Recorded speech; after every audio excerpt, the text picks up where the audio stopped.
Hey, what's up YouTube? Today we're going to be talking about a device called Samsung SmartThings.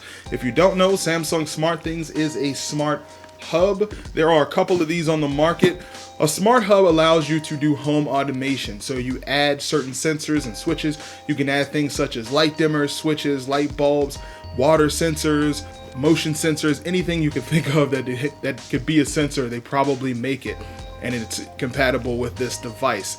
So most smart hubs use a protocol or two protocols, mostly called Zigbee and Z-Wave. So if you see any sensors out there in the store or online on Amazon or something, likely they're going to use that protocol and they will work with this device.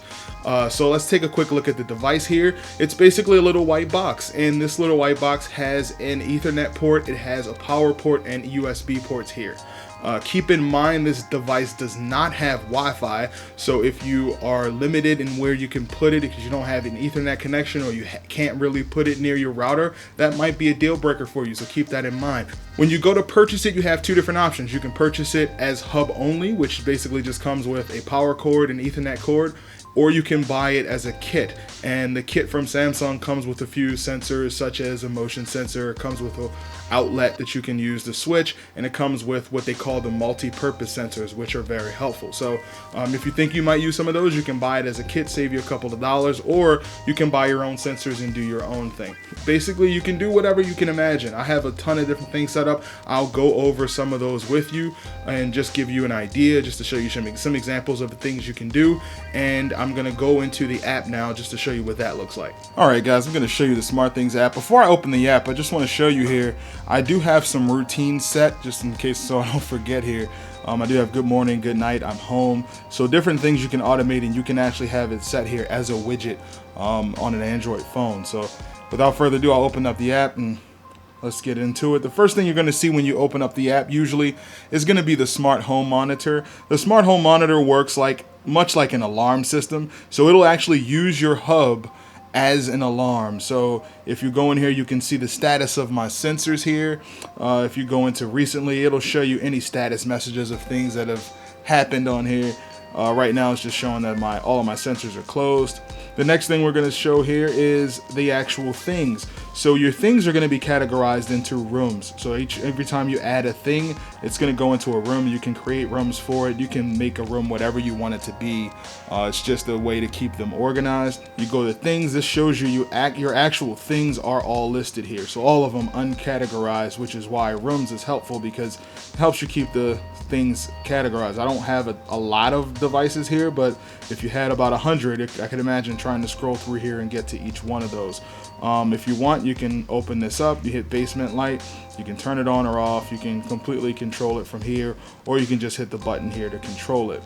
If you go to smart apps, this is where you actually install smart apps, which is really the bread and butter of the smart hub, or the Samsung smart hub. So without smart apps, you really can't automate anything. You're manually just going into things and hitting on or off or doing whatever you want. However, the SmartThings allows it to be automated. Family, these are just presence sensors. So myself and my wife. Samsung does sell actual SmartThings presence sensors, but I find that the phone works perfectly well. I don't see a real reason to buy the actual presence sensor, so that's how that works.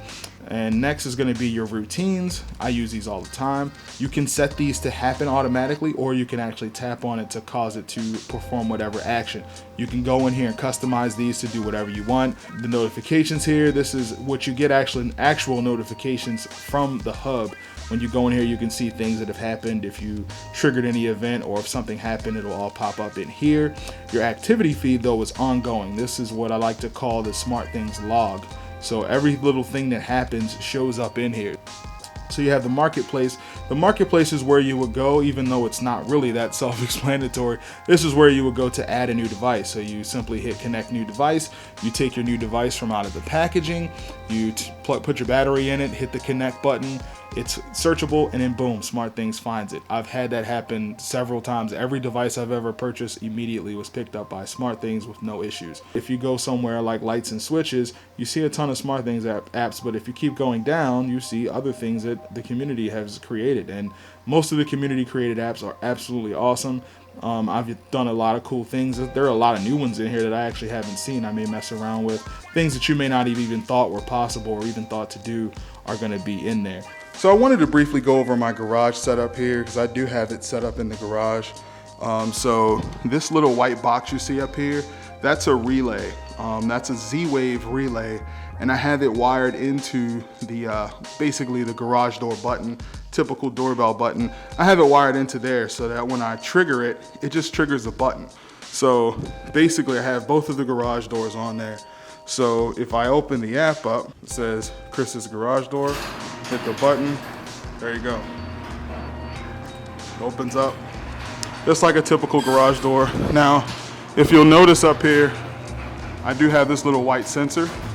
That little white sensor is the tilt sensor, or the multi-sensor actually. It works as more than just tilt, but that's how it can tell if it's open. So if you look in the app now, notice it says Chris's garage door is open, Cherie's is closed. So if I hit the button again, garage door closes. And after a second or two, we'll see, give it a couple seconds to send the signal, boom, saying it's closing, and then it is closed. There you go. So I want to briefly explain how an accessory switch works. So these two switches are regular Z-Wave dimmers. They're just made by two different companies. However, this is a three-way setup.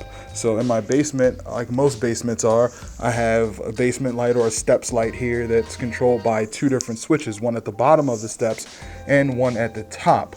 However, when you're using these Z-Wave switches, you can't just put two regular light switches in here. So you're gonna have one switch that's gonna be a regular Z-Wave dimmer, which is the one we have here on the left that controls this light. So if I actually turn this light off, it'll turn off the light there after a second or two. I'll turn it back on here. So that works regularly like you would expect. The load is actually connected there on that switch. And as you can see, the basement lights are on down here. So here we have the Z-Wave accessory switch. It looks just like a regular Z-Wave dimmer, but it is actually more like a dummy switch. So it's only wired up for power. It has no load of its own. Once you wire it up and pair it with the SmartThings Hub, it's used just as a remote control to tell other switches what to do or other devices what to do. So in this case, you have this at the top of the stairs. You can say, hey, when I hit this light switch, I want to turn off the stairs light or whatever else I want to do. In my case, when I hit this light, as you saw downstairs, we had the basement lights on. When I hit this light switch, it turns off the steps light as well as the basement light. All right, guys, thanks for watching the video. Hopefully it was informative for you. If you liked the video, please hit that like button, and please don't forget to subscribe to my channel. It is a new channel, and I will have a ton of product reviews coming. If there's anything you want to see me review or have any questions, please go ahead and send me a message, or you can hit the comment button and add a comment. Thanks for watching.